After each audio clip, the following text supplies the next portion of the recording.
اللہ الرحمن الرحیم۔ ایک مرتبہ غوث پاک عصر کی نماز پڑھا کر کے جو ہے وہ دریائے دجلہ کی سیر کے لیے نکلے۔ دریائے دجلہ بہت بڑا دریا ہے، میں نے اسے دیکھا ہے الحمدللہ، اور وہ دریا جو ہے ایک خصوصیت اس کی یہ ہے کہ وہ دریا پلٹیاں کھاتا ہے سال بسال، یعنی ایک سال یا کچھ سال وہ اس طرف پلٹی کھاتا ہے تو ادھر دریا بڑھ جاتا ہے، اور کبھی وہ ادھر پلٹی کھاتا ہے تو وہ ادھر بڑھ جاتا ہے۔ بہت بڑا دریا ہے، اس زمانے میں اور بڑا تھا، ابھی جو ہے وہ اس کو کچھ سمیٹا گیا ہے، لیکن آج بھی اس میں کشتیاں چلتی ہے، اس میں آج بھی کشتیوں کا آنا جانا ہے، اور لوگ ایک کنارے سے دوسرے کنارے کشتیوں پہ آتے جاتے ہیں۔ میرے غوث کی شان یہ ہے، آپ عصر کے بعد دریا کی سیر کو گئے، اس لیے کہ سیر و تفریح کو جانا یہ بری بات نہیں ہے، سیر و تفریح کے لیے جا کر وہاں عیاشیاں کرنا، گناہ کرنا یہ بری بات ہے، ورنہ اللہ کی نشانیوں میں غور کرنا، اللہ نے دریا کیسا بنایا، پھول کیسے بنائے، پتیاں کیسی بنائی، یہ سب چیزوں میں غور کرنا عبادت ہے۔ بلکہ صوفیہ فرماتے ہیں کہ اللہ کی نشانی میں غور کرنا 70 سال کی عبادت سے بہتر ہے۔ اللہ رب العزت نے ہمیں حکم دیا سیروا فی الارض، زمین کی سیر کرو، لیکن لوگ سیر نہیں کرتے بلکہ جا کر کے پکنک پر عیاشیاں کرتے ہیں۔ اللہ لوگوں کو نیک توفیق عطا فرمائے، اللہ ہمارے حال کی اصلاح فرمائے۔ تو آپ دریا کی سیر کو گئے ہیں، دیکھا کہ ایک بڑھیا ہے وہ ٹھلیا لے کر کے آتی ہے اور وہ پانی بھرتی ہے اور ٹھلیا رکھ کر کے دوپٹے سے آنسو پوچھنے لگتی ہے۔ نبی کے گھرانے کے فرد تھے، دل میں خیال آیا اس کی آنکھ میں آنسو کیسا، تو آپ نے خادم سے کہا جاؤ اور جا کر کے اس بڑھیا سے پوچھو کہ تیری ٹھلیا کو کسی نے پتھر نہیں مارا، تجھے کسی نے گالی نہیں دی، تجھے کسی نے ستایا نہیں، تجھے کسی نے پریشان نہیں کیا، بڑی بھی تو روتی کیوں ہے؟ خادم گیا، بڑھیا نے کہا جا تو اپنا کام کر، میرے رونے سے تجھے فائدہ کیا ہے، میرا غم آخر کون بانٹ سکتا ہے؟ اسے کچھ نہیں بتایا، آپ تشریف لائے، چہرہ بتاتا تھا، دیکھو تو خدا یاد آ جائے۔ بڑھیا سے کہا اماں جی کیوں روتی ہے؟ تو بڑھیا وہاں بتانے سے انکار کرتی ہے، لیکن یہاں داستان شروع کرتی ہے۔ وجہ یہ ہے کہ ہر چہرے ایسے نہیں ہوتے جہاں درد بانٹا جاتا ہے، محبت کے لیے کچھ خاص دل مخصوص ہوتے ہیں، یہ وہ نغمہ ہے جو ہر سانس پہ گایا نہیں جاتا۔ لوگوں کو غموں کی داستان سننا اچھا لگتا ہے، رو کے سنا، ہنس کے اڑا دیا، لیکن کچھ چہرے ایسے ہیں جو خدا کی یاد دلاتے ہیں۔ طبرانی کی روایت ہے، میرے آقا فرماتے ہیں میری امت کے وہ چہرے جو نورانی ہے ان سے دنیا اور آخرت کی حاجتیں مانگا کرو، ضرور پاؤں گے، کیونکہ اللہ نے میری رحمت کا حصہ ان کے اندر رکھ دیا ہے۔ اب بتائیں، حضور خود کہتے ہیں کہ مانگو، اور کوئی اگر یہ کہے کہ نہ مانگو تو ہم حضور کی سنیں یا کسی اور کی سنیں؟ یہ بات تو نہیں ہو سکتی۔ ہم نے کلمہ حضور کا پڑھا ہے، کلمہ محمد رسول اللہ پڑھا ہے، اب ہم کسی کی بھی بات کیسے مان لیں؟ نہیں، ہمارے لیے وہی معیار ہے جو رسول اللہ کا فرمان ہے۔ جو حضور کی بولی بولے وہ اپنا ہے، جو حضور کے خلاف بولی بولے پھر وہ کسی شہر کا ہو، کسی ملک کا ہو، کسی علاقے کا ہو، ہم نہیں مانتے۔ مکے والا ہے ابو لہب ہے، حضور کے خلاف بول رہا ہے تو جوتے کی نوک پر ہے۔ حبشہ والا بلال ہے، اپنا آقا ہے، کیونکہ وہ حضور کی بولی بول رہے ہیں۔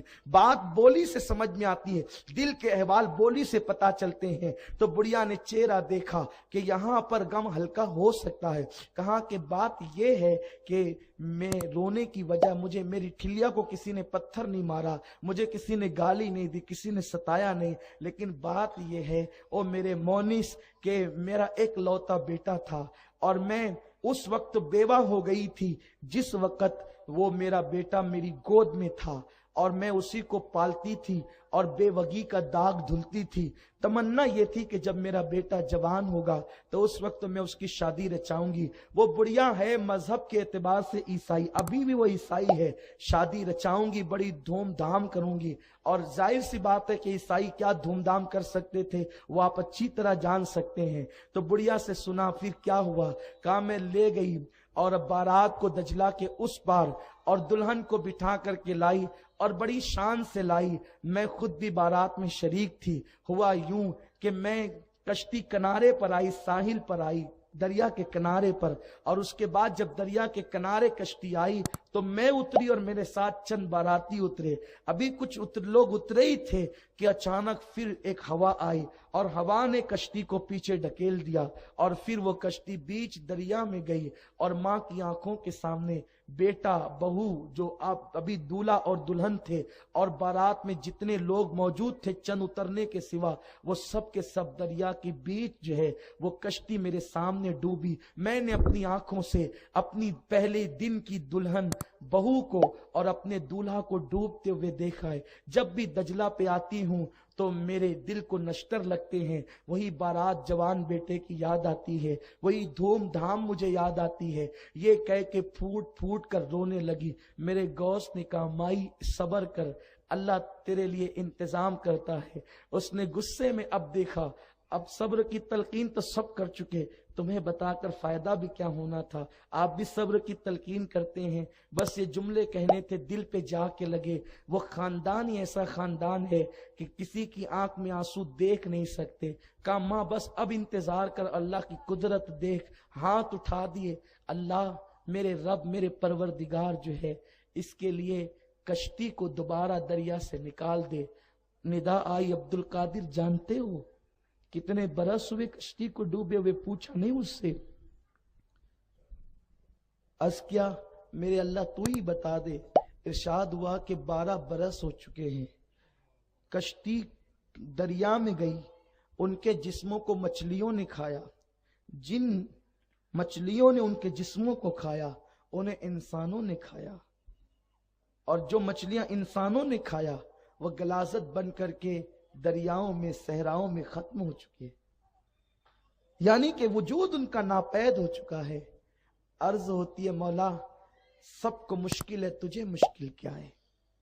جو بغیر وجود کے کسی کو پیدا کر سکتا ہے کیا وہ ڈوبی ہوئی کشتی نہیں نکال سکتا؟ ارشاد ہوا عبد القادر میرے بندے نہ مانگتا تو اچھا تھا. بس پھر جو مقام محبوبیت اللہ ولیوں کو دیتا ہے تو آپ نے اپنی چادر کی طرف ہاتھ بڑھائے, اور دوسری روایت ہے کہ اپنے جبے کی طرف ہاتھ بڑھایا اور اس کے بعد کہتے اللہ اگر تو اس کشتی کو دریا سے نہیں نکالتا تو پھر تیرے عبد القادر کو یہ مقام محبوبیت کا حلہ زیب نہیں دیتا.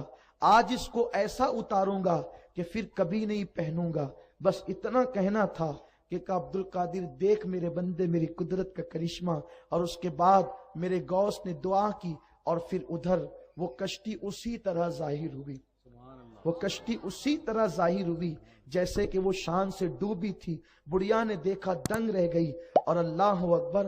اس نے کہا یہ کیا ہے؟ کہا یہ میرے اللہ کی قدرت ہے, میرے رب کی قدرت ہے. کشتی کنارے پر آئی, بڑی بھی کو یقین نہیں آتا تھا یہ کیا ہے. بڑھیا نے بیٹے کو سینے سے لگایا, پھر کہنے لگی میں تو بڈھی ہو گئی, اب 12 سال جو ہے وہ گزر چکے, اب میں اپنے پوتا پوتی کو دیکھوں تو کیسے دیکھوں, بیٹے کی شان دیکھوں تو کیسے دیکھوں, کیونکہ اب تو میں جلدی مر جاؤں گی. میرے غوث نے کہا نہیں تو نہیں مرے گی, تیری زندگی جب ختم ہونے والی تھی وہ 12 سال تک میں نے اور بڑھا دیا, یعنی جتنا تو دیکھ سکتی تھی وہ سب بڑھ گئی. تو وہ پورا خاندان مسلمان ہوا تو اس دولہے کو دنیا نے شاہ دولہ کے نام سے جانا, اور شاہ دولہ مسلمان ہوئے, غوث پاک کے خلیفہ ہوئے, اور گجرات کی سرزمین پر ان کا مزار موجود ہے سرکار غوث الاعظم کے. اور ہم ہندوستانیوں کی قسمت بھی بڑی عجیب ہے کہ وہ شاہ دولہ بھی ہندوستان آ گئے. غوث پاک کے خلفاء میں ہم اللہ کی نشانی بن کر,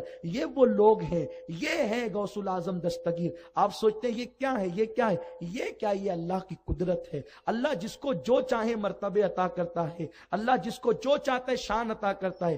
اب دنیا یہ چاہتی ہے, دنیا یہ سوچتی ہے کہ ہم ان ولیوں سے اپنے رشتے کو توڑ لیں, کٹ کر لیں, ان سے منقطع کر لیں, تاکہ شیطان ہمارے ایمان کو آسانی کے ساتھ اچک سکے. میرے پیارے آقا علیہ السلام کے پیارے دیوانوں, بڑے مقدر سے یہ بزرگوں کے دامن ملتے ہیں. یہ دامن یوں ہی نہیں ملا کرتے, یہ بڑی قسمت کے بعد ملا کرتے ہیں. اگر کوئی ان کا دامن ہم سے چھڑانا چاہے تو چھوڑنا نہیں. اگر کوئی صاحب کہے یہ شرک ہے تو آپ پوچھ سکتے شرک کیسے, جب اللہ نے کہا وابتغوا الیہ الوسیلہ, تو یہ شرک کیسے؟ اور پھر غوث پاک اپنی کرامت دکھا کر پوری زندگی میں یہ نہیں کہتے کہ یہ میری کرامت ہے، کہتے یہ اللہ کی قدرت ہے، اور ولی کی کرامت دراصل اللہ کی قدرت ہی ہوتی ہے۔ اور سنو، جن لوگوں کو اللہ پہ بھروسہ نہیں وہ ولیوں کی ولایت کا انکار کر سکتے ہیں، لیکن جو اللہ کو مانتے ہیں، تو جو اللہ چاند کو چاندنی دے سکتا ہے، کیا وہ عبد القادر جیلانی کو کرامت کی طاقت نہیں دے سکتا؟ بات تو اللہ کے دینے کی ہے کہ اللہ نے ان کو ایسا بنا دیا ہے کہ ان کو لوگ دیکھتے چلے جائیں اور پتہ کرتے چلے جائیں کہ ان کی شان کیا ہے، ان کے مرتبے کیا ہے۔